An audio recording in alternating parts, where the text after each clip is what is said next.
So we are going to count it down backwards because it builds so much suspense and you're going to love that so much more. Our number 10 pick might be a bit of a spoiler here, or not a bit of a spoiler, a bit of a surprise. But I don't really know. I think a lot of people think highly of this team this year. The Seattle Mariners are our number 10 team in the power rankings. The Diamond Gems power rankings have the Mariners number 10. Boys, what did we like about the Seattle Mariners and what earned them a top 10 spot for you? Julio Rodriguez, even though he's not in the league right now. That's what I'm just going with. This team was an overachieving team. This team had 92 wins and a minus 15 run differential. They should not be in this, but we love them as underdogs. Another underdog story who's much better than last season. Robbie Ray, in addition, they actually have some dudes this season. So that underachieving team, it can become a true 90-win season and make the playoffs. So a top 10 team, I don't think it's out of the question. Julio Rodriguez gets a call. Jared Kelenic steps his game up. We have a bunch of young players on this team. Rotation's a bit shaky, even with Robbie Ray in charge. But yeah, I like them at 10. Yeah, I agree. They made the moves necessary. They filled the holes they had. They debatably overfilled their outfield holes if they even had any, but I like them at number 10. That's where I had them. Yeah. Okay. I think you consider that last year they had a bunch of young guys that were helping them compete. And I think that it's safe to say that most of those guys will take another step forward this year. I think it's safe to say that Jared Kelenic will probably have a better season than he did last year. They add in Jesse Winker, and Julio Rodriguez will probably make an appearance at some point. Kyle Lewis is back. Let's not forget about Kyle Lewis, who won Rookie of the Year, I believe. He did. So having him back is obviously a big thing for them as well. And yeah, I mean, I think that they're set to be a very good team. I actually like their rotation. I think the rotation is a little bit underrated. You have Robbie Ray, obviously, who won't be as good as he was last year, but will probably still be quite good. You have Marco Gonzalez, who is kind of year over year kind of underrated, gives you good innings and usually a just under 4 type of ERA. Chris Flexen is somebody I actually like that I think is also underrated and can take another step forward this year. Logan Gilbert, like Greg mentioned, is probably their number 4 there, and a young guy that has a lot of potential. And I don't know who their 5th guy would be right now, but if I'm not mistaken, the Mariners have a lot of good young pitching depth in the minor leagues that could probably come up soon. And also, if they're very competitive at some point this season, they could go out and make a trade for another starting pitcher that could just help to bolster this. So we actually all agreed that this was number 10. We all had them as our number 10 pick. So a unanimous number 10. Now we move to number 9, where things are less unanimous. Is this where I chime in here? Okay. Yankees bias. Sorry. So it is the Yankees. There you go. Personally, I had them 2 spots higher. I think they're a number 7, and that's fully dependent on their pitching. I think offensively, incredible lineup. Joey Gallo, Aaron Judge, Giancarlo Stanton, et cetera, et cetera, et cetera. I think they are 2nd, maybe 3rd in the AL East.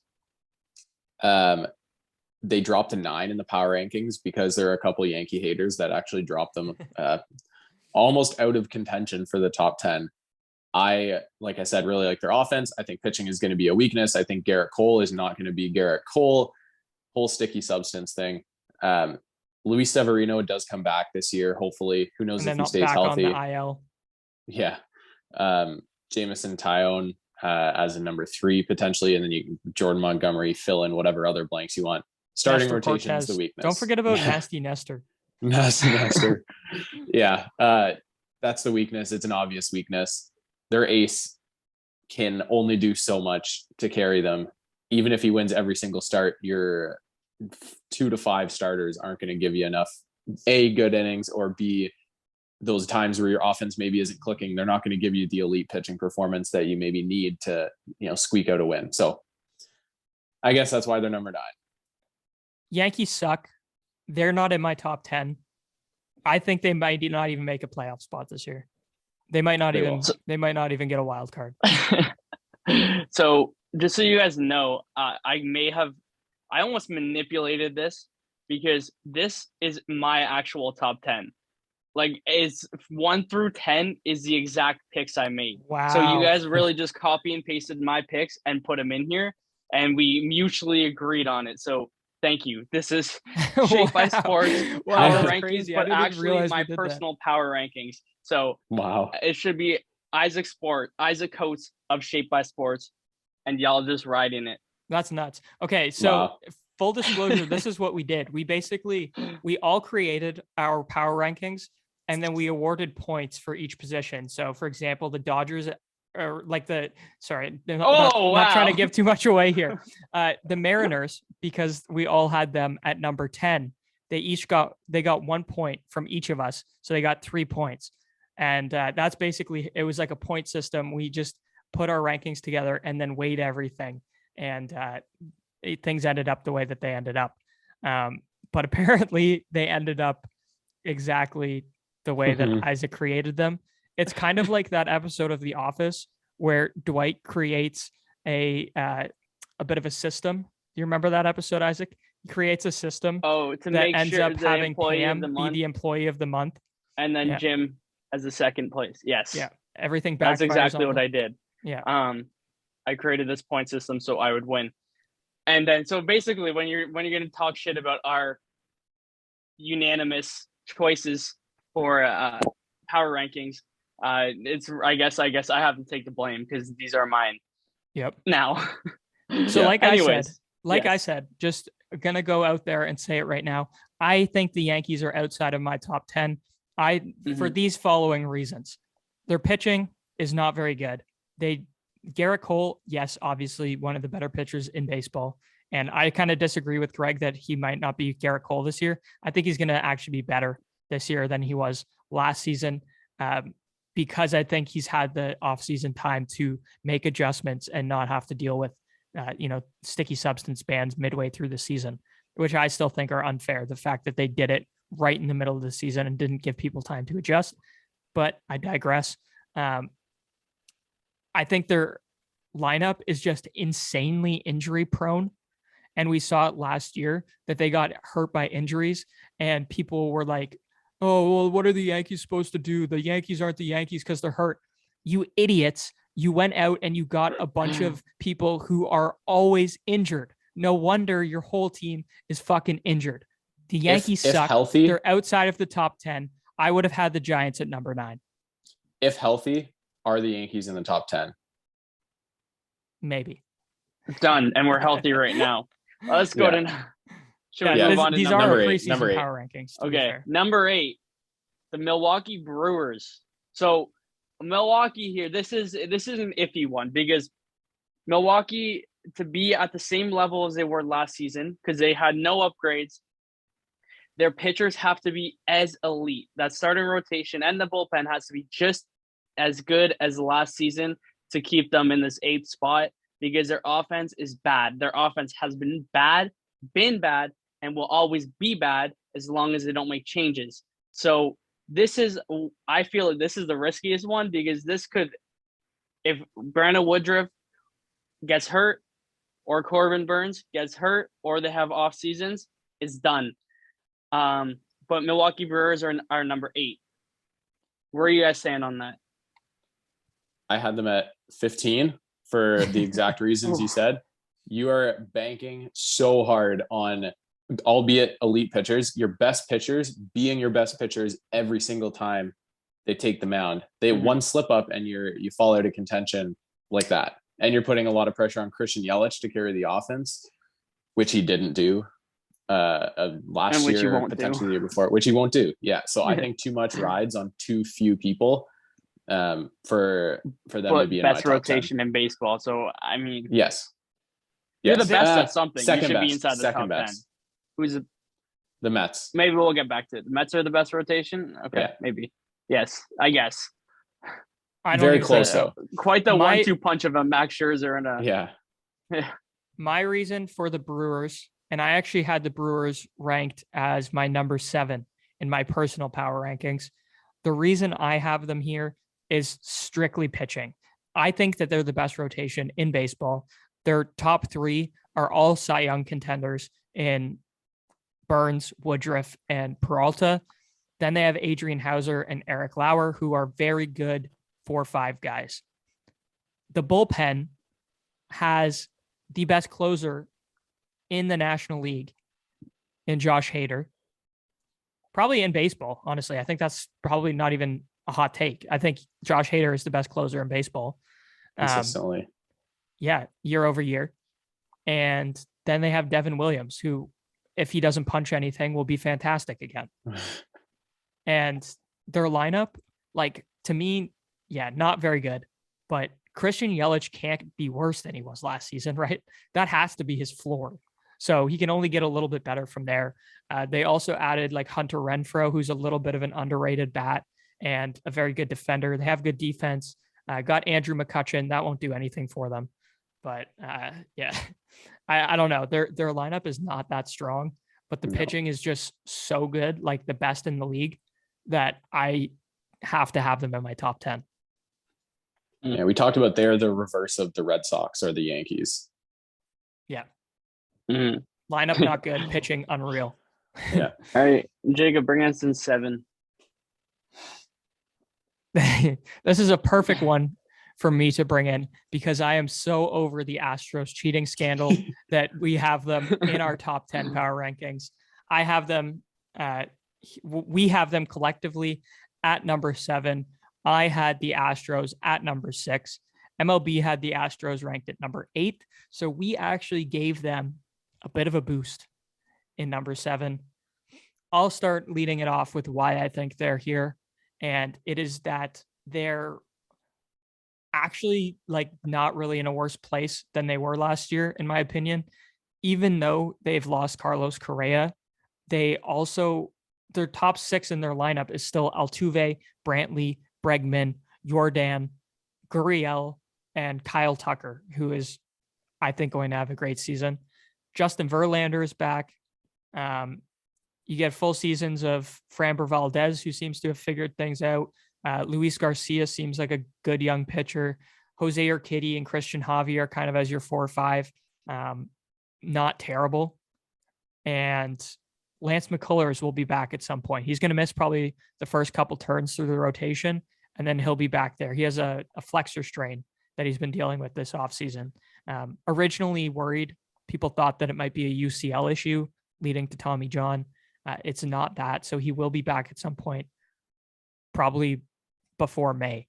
I think that they're in a really good spot, and we saw how dominant they were over the last few seasons. I don't really see a reason for them not to be, despite the loss of Carlos Correa, which is a big loss. I'm not discounting that, but I still think they're a very good team. Now, I think we're at the very end. It may have ended last season, but we are at the very end of one of the best dynasties in baseball history. And don't get that confused, Jacob. That's a fact. This team is the exact same. Well, not the exact same. They're missing Carlos Correa, but nothing else changed from last season. And I don't think maybe Carlos Correa is going to leave an impact, maybe 5-6 games, but this team should still be in the playoffs. And I think 7 is probably an appropriate spot. I had them at 11. I'm going to pull out the injury term again. Bregman and Alvarez, both injury prone. Bregman missed most of last year, right? Mm-hmm. Kyle Tucker, love Kyle Tucker. I think he's going to be a staple in that offense. He's young, potentially the most talented player on that team. I just don't like Jose Altuve. That's all I'll say. You lose Correa, which you touched on, debatably the best player last year on that team. I think Michael Brantley is getting old. I think the only pitcher in the rotation that you can count on is Justin Verlander. I think 2 through 5, there's too many question marks. You don't know what you're going to get. That's why I have them at 11 in my rankings. it also might be a lot to count on Justin Verlander, if we're being honest. He is coming back from Tommy John. He's 38 years old. You're asking a lot from him for sure. Also, they lost Zach Greinke. I don't know if that's going to have a huge effect, but it's another arm that you can count on. He was good. Yeah, that's true. I didn't even incorporate his loss. I kind of think of them as one of these teams. So there's 3 teams to me that are always on paper not amazing, but then are very good when the season happens because they're very good at finding guys to plug specific holes, and really just their roster management and everything is so fantastic. Good. They're just a really well put together, like analytical type of organization. I see that in the Astros, I see that in the Brewers, and I see that in the Tampa Bay Rays. So those 3 teams to me, I always take a little bit, take it with a grain of salt, not reading too much into what the on paper lineup looks like, and just knowing that they're going to find a way to manipulate things and find some wins. That makes a good segue to get to our next announcement on our power rankings here. Number 6, we have one of those well-managed organizations in the Tampa Bay Rays. Year after year, despite what people would think are potentially negative changes to the lineup, which they did lose Nelson Cruz, most notably, they still find a way to make the playoffs. They find a way to win games and win or compete to win debatably the most competitive division in baseball. I personally had them at number 8 on my rankings. I think not having Tyler Glasnow is going to take a huge hit on that team. I think Austin Meadows is a stud. I think they have a lot of young guys, most notably I think would be Shane Baz, that are going to come up and hopefully perform well. But we have them at number 6. What do you think? I think Austin Meadows concerns me. Sorry, you can go ahead first. Consistency wise? His downward trend when he should be going upward based on his age over the past couple seasons is concerning, with his hard hit rates dropping, his pull rates increasing, and his strikeout has been hitting the moon. He is an immensely talented player, like you said. If he can get it together this season and he can hit for average as well as power, then that team is going to be trouble. Wander Franco is the only guy we need to mention, though, in my opinion. Wander Franco is, well, we'll save that take for this time. Go for it, Jacob. I think that the Tampa Bay Rays are in some trouble potentially this year, but I have so much faith in them that I just have to put them at number 6. I had them as my number 6 team. Where I worry about them is definitely pitching. Like Greg said, Tyler Glasnow is probably not even going to pitch this year. He might, but I don't know. I don't know how much you can put in it. Even when he comes back, I feel like he's going to pitch for a couple innings at a time. So the starting rotation you're looking at right now is Shane McClanahan, Drew Rasmussen, Corey Kluber, Ryan Yarbrough, and Luis Patino. That's not great. But the Rays always find a way to manipulate things. I think that their starting lineup, when you look at it, Brandon Lau, Wander Franco, Austin Meadows, Randy Rosarena, G-Man Choi, Yandy Diaz, Manuel Margot, Mike Zunino, Kevin Kiermaier. Pretty much the same that they had last year without Nelson Cruz. And Nelson Cruz was not actually that fantastic for the Tampa Bay Rays last year. So I don't think it's a huge loss. And I don't know. The Rays are going to Ray. That's the way I look at this. And that's why I have them at number 6. MLB actually had the Tampa Bay Rays at number 3. So we actually made them fall a little bit in the rankings. And even at number 6, honestly, I still don't feel confident in them, but I think we have to put them there. Now, what about Corey Kluber? Does he fill any kind of void? I think he's actually a good fit for the Rays organization, the way that they manipulate pitchers and everything like that. He'll probably be like a once through or like twice through the rotation type of guy, and then they pull him out for someone else, some swingman. They go to the bullpen after that. The problem to me with the Rays this season is last year they didn't have as many of those guys that were like a 4-inning guy that you had to take out after. They had a couple guys that could give them a little bit more length. And when you lose that, it puts even more of a strain on your bullpen. And I think if they have that 1 through 5, basically, it's going to be very, very difficult for them to sustain success over the course of the season. But like I said, man, I think that they are just going to do what they do every year and still be a competitor despite having some on-page struggles. And even last year, we saw that they went out and got Nelson Cruz. So, I mean, they could still pick someone up like that. Also, Shane Baz, for some reason, not on this projected starters rotation that I'm looking at here. He'll be a part of that. Those are all wrong because Robbie Ray wasn't even on that for the Mariners. Okay. So don't put too much stock in that, I guess, but it's still not a very strong. Oh, they also have Chris Archer. Not sure how much you can believe in him, but he'll be back. They have options. Yeah. That's why I think that they're just they'll finesse something, man. They'll figure it out. Yeah. Just for the listeners here, if you're not hearing Yankee bias chime in at any point, it is because Greg had to step away. He gave us a time frame to work within, and we have gone over it. We blew it. So that's on us. We thank Greg for his service. But Isaac and I will lead the way through the rest of this. Isaac, tell us our stepping in at number 5 in these power rankings, probably one of the most balanced teams. This is also injury contingent, and that is the Chicago White Sox.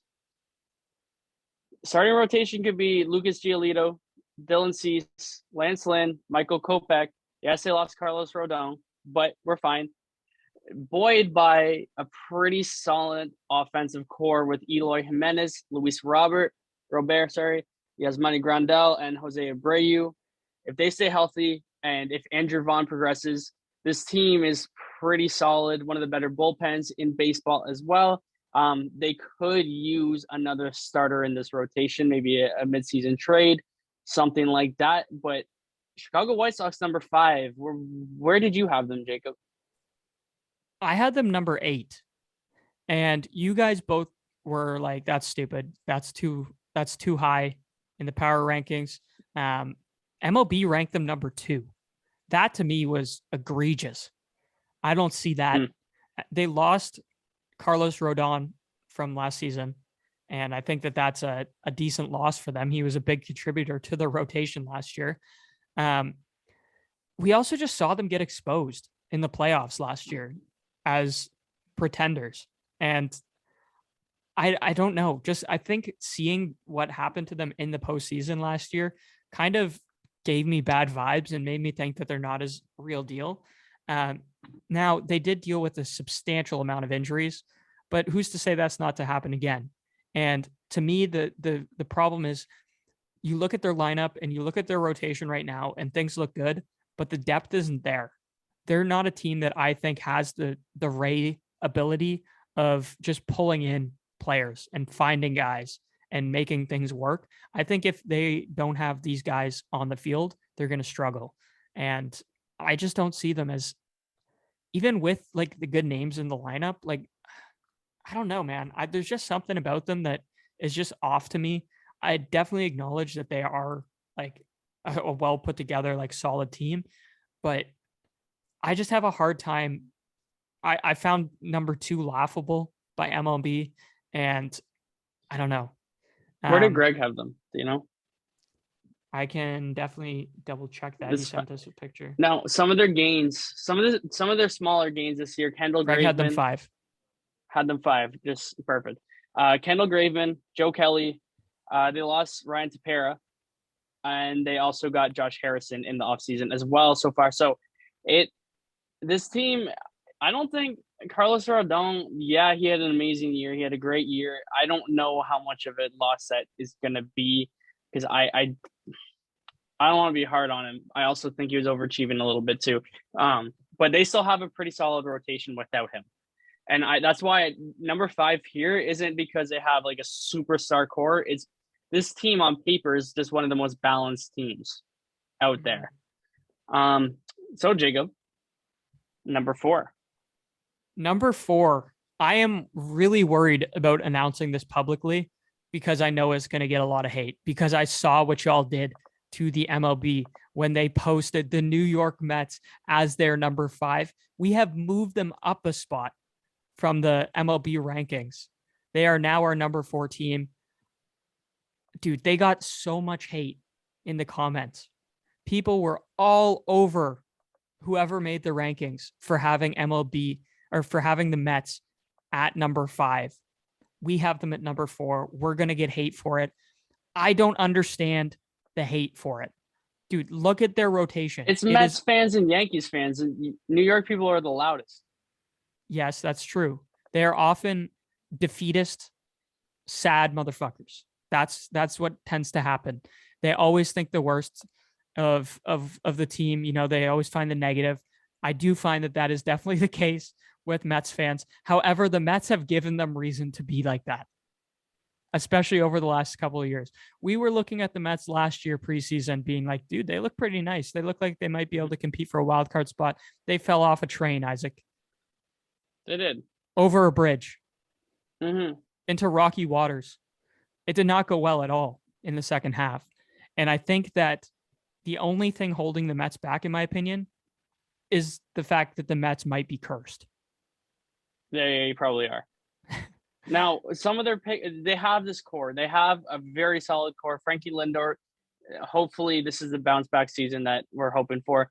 Some of their pickups this season, Adam Ottavino, Eduardo Escobar, Mark Canha, Starlin Marte, and then Max Scherzer. So they built up, and they lost Javi Baez for the short time that they had him, which I don't see as a much of a loss at all. I think Eduardo Escobar, I know he's a third baseman, but I think he's better than him. That's a bad take, probably hot take. But I see the Mets as a very good team, and I finally feel like this is the year they put it together, and maybe they are cursed, but I feel like we got to take a shot at them because one year they're going to surprise us. We doubted San Francisco all year last season. Let's not doubt the Mets this season. Let's just ride the wave. Yeah, man. I really think that, like, just when you look at it, dude, they're stacked on paper.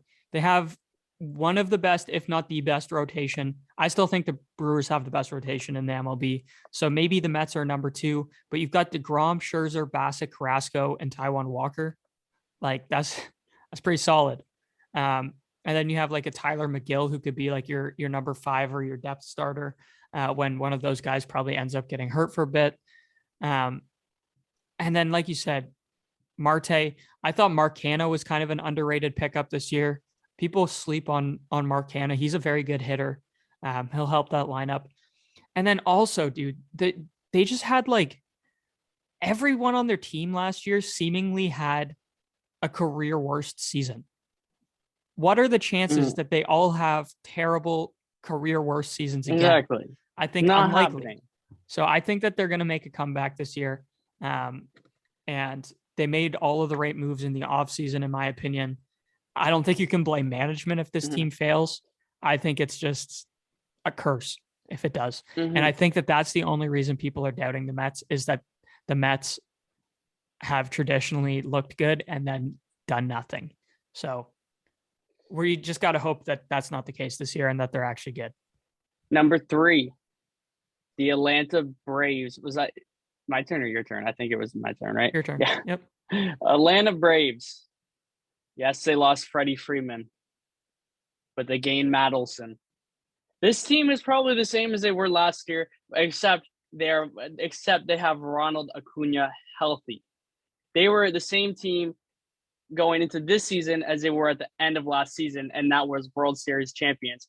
I saw people pushing them down power rankings, and that seems really off-putting to me, as this team is no worse than they were last year. And last year they won the fucking World Series. So I don't understand how they could be pushed down beyond 5.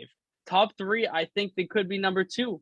They could almost be pushing for number 1 at this point. Look, they re-signed Eddie Rosario. That's fine.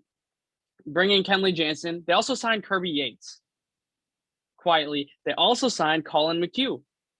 A few small little deals that are going to add up and become useful tools and coming out of the bullpen. And like, obviously, as I said, Ronald Acuna Jr., the best player in baseball, healthy, hopefully healthy this season. Do you have anything to add to Atlanta? Season, I think. Is he?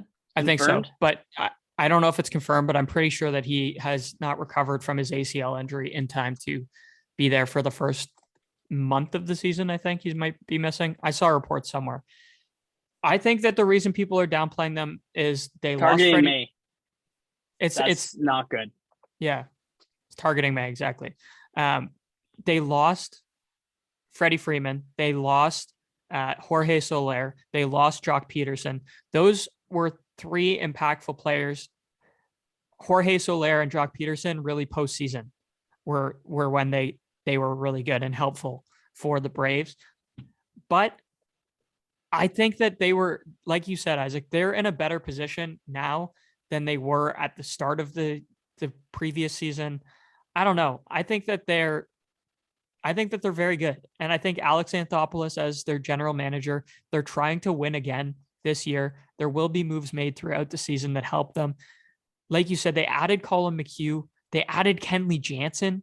They added Kirby Yates, who hasn't played in like 2 years. Injured. Yeah. But still worth a risk, I guess. And like, man, their bullpen was the best in baseball last year, and they made it even better. Like that, I think that they're easily a top 3 team. I think that they were, but for me, I had them number 3 as well. But they could have been number 2. And we'll get into number 2 right now.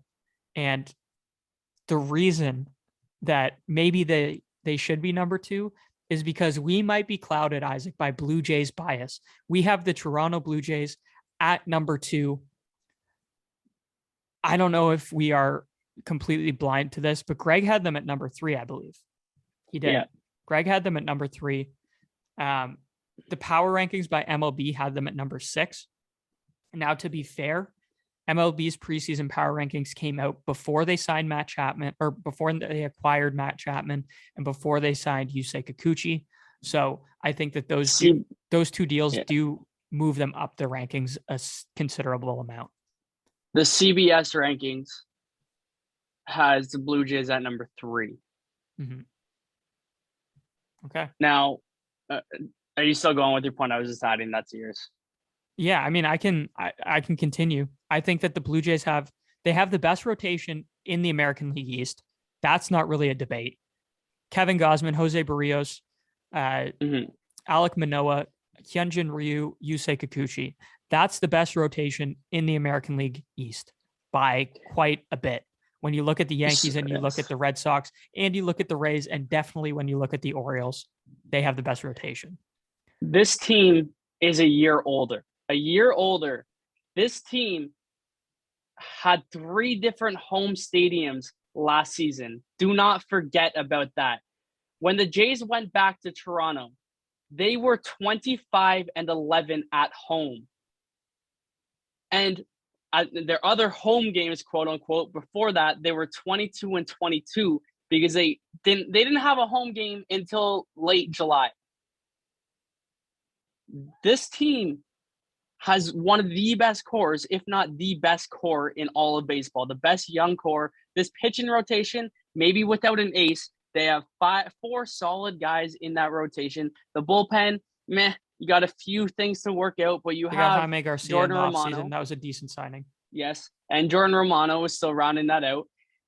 We have Matt Chapman defensively. Yes, we're missing Marcus Semien, but there's still guys to fill spots there. We picked up Malik Smith, which is a small deal, but utility player, could be useful. You have Espinal can even fill in the whole second base. You have a lot of opportunities in Toronto. Toronto has the brightest future in baseball, and all bias aside, the Jays could easily be the second best or the best team in baseball. They could have 100 wins this season. I think the Jays are being undervalued going into the season for sure. This is the first time I've been optimistic for a Jays season in my entire life, I'm pretty sure. I always assumed that they'll just nearly miss the playoffs, or if they do make the playoffs, they'll be out in the ALDS at the very most. But I'm confident that this year is a year they can win their division. I would be extremely shocked if the Blue Jays do not make the playoffs in some capacity. Extremely, extremely shocked. I think they're as much of a lock for playoffs as you could pretty much have. I'm knocking on wood right now. Don't want to jinx anything, but that is my gut feel. The lineup, they have Isaac. They have the best. Sorry, little alarm going off there. They have the best rotation in the American League East, and they have the best lineup in the American League East. They should win the division. Even their bullpen, Isaac, when you think about it, better than the Red Sox, obviously better than the Orioles, comparable to the Yankees and to the Rays, I would say. I wouldn't say it's worse off than either of those two teams. Yeah. So all around, they are definitely the best team in their division going into this season. And yeah, like I think that they're a real contender this year, as much as I am a Blue Jays fan, and I'm biased. Every single team, including the next team, has a lot of question marks this season. There are a lot of holes. Toronto is pretty stable in almost every category, which is to their benefit this season. Number one, obviously, coming in then is the Los Angeles Dodgers. There's no surprise there. Unanimous decision from the Diamond Gems there boys. Are more question marks than last season. But still, it's the Dodgers. Their bullpen and rotation are more question marks than their offensive standpoint. But I mean, how can you not rank the Dodgers number one? They're usually good for 100 wins, which easily puts them top two teams in baseball. So I don't think there's any surprises. No one's going to complain about the Dodgers being number one. I don't think we even need to talk about them that much. The Dodgers are number one, right? That's it. That's no debate. Yeah. So we should just quickly touch on some of the fringe teams that didn't crack our top 10. I want to start by acknowledging the San Francisco Giants, because people are probably going to come for us. They had the second most wins in baseball last year, and now they're not in our top 10. Well, personally, I had them probably around my number 9 when I think about it. But we doubted them all year, and they proved us wrong. Good for them. Good for them. So let's doubt them again. You're going to have to prove us wrong again, because they had a bunch of players that significantly overachieved last season. They lost Kevin Gausman. They lost Chris Bryant. And, I just, I don't know, man. I'm not confident that they can be a really good team this year. And I'm not feeling too bad that they're not in our collective Diamond Gems power rankings as top 10. Now, that being said, I definitely think that they could make the postseason and snag a wild card. So they're probably an 11 or a 12 on our power rankings. Would you agree with that, Isaac? Yeah, probably. I mean, you can't write off a team that had over 100 wins and just drop them down. They just didn't do much to get better, in my opinion. And I think they overproduced last season. But yeah, I would put them there, probably. Yeah. What about the Padres? What do you feel about them? Look, Padres and the Giants kind of switched places last year. We had high hopes for them. Now I'm hoping that the Padres could be that team that kind of surprises us this season. They're coming in as an underdog standpoint, especially with Tatis being injured. I'd probably have them around. I didn't do my bottom 20 rankings. I probably would have them ranked around 14, 15. They have the chance. They can either win 85 wins or they can win 70 wins. Like it could go either way. My reason for the Padres not being in the top 10 is simple, and it's that Fernando Tatis Jr. is out for at least 3 months this season. That's the only reason for me that Yeah. they are not in my top 10. I think if he was there, they would be I think they'd still be probably around the back end of it because of how bad of a season they had last year. And they didn't really do a ton to improve themselves either. They got Luke Voigt, which fills their designated hitter role, I guess. But even he has had his fair share of injuries and performance issues. So he's definitely not a surefire thing either. They have a lot to prove this year. And I think until they prove that, I can't feel bad about not having them in our top 10. Now, Boston, St. Louis, and Philly, I think I would put them all ahead of San Diego. Boston was another one that was very fringe for us. We actually did, we kind of manipulated it a little bit. We were going to the way that the weighting of all of our rankings ended up, they should have been our number 10 team. But when we were thinking about it, we couldn't really have 4 teams from the AL East in our top 10 for power rankings. That just seemed insane. And we liked the Mariners as a dark horse. The Red Sox have no pitching right now. Their pitching is terrible. Nate Eovaldi is their ace. And I don't like the looks of that going into this season. Then you've got Nick Pivetta and then nobody. Tanner Houck, actually kind of a little bit underrated. But even last year, the Red Sox were only willing to give him like 3 or 4 innings at a time. The bullpen actually did get a little bit better. They got Jake Diekman, I guess. That's an arm. He can throw. Matt Barnes. I don't know. Now, the only reason the Red Sox to me are good is based on what I saw in the postseason last year. A big part of that was Kyle Schwarber. He's not even there anymore. Yeah, boy. And Trevor's story kind of does he fill that void a little bit? Now, I think over the course of the season, probably. What are we thinking of this Chris Sale injury? Is he going to come back anytime soon? He had a stress fracture in a rib, I believe, is the injury that he's dealing with right now. Yeah, but they're keeping it quiet. Yeah. Too. He's also still recovering basically from Tommy John surgery. He was back last year, but not in full capacity. And yeah, I mean, he's dealt with injuries over his career. Who's to say? So we're not factoring him in really because we don't have a high expectation for him to come back and be healthy and pitch to his old self. Yes. In any capacity. Okay. I agree. Yep. Fair. Okay. I mean, what other teams do we need to touch on? I guess the Angels. Fuck the Angels. The Angels, dude. Okay, you talk about worst off seasons. Angels might have had the worst off season. True. Do you disagree with that? I don't disagree. They were in a position where everyone thought this is the year they're going to make the significant moves we need to make, and they didn't make those moves. They went and got Noah Syndergaard, who is a ginormous risk. And yeah, I mean, that's what they did. Other teams on here, I just wanted to quickly mention St. Louis Cardinals.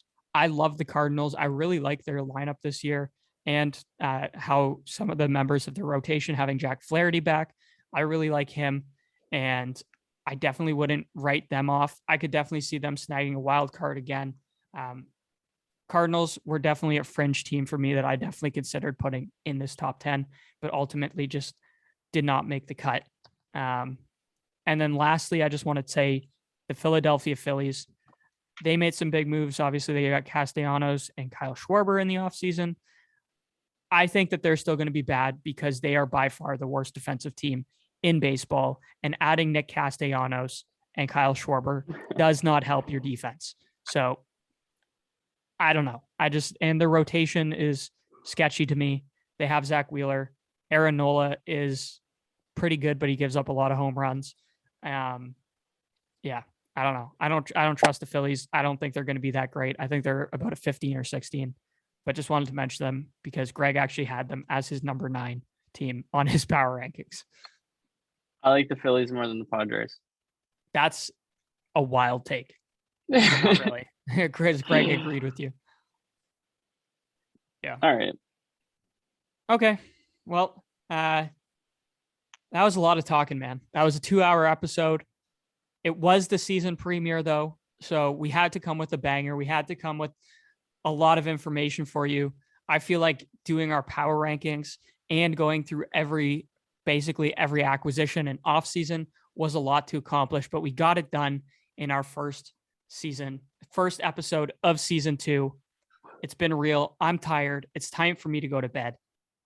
But before I go to bed, I need to tell you that you should follow us on Instagram at Diamond Gems Podcast, at Shaped by Sports.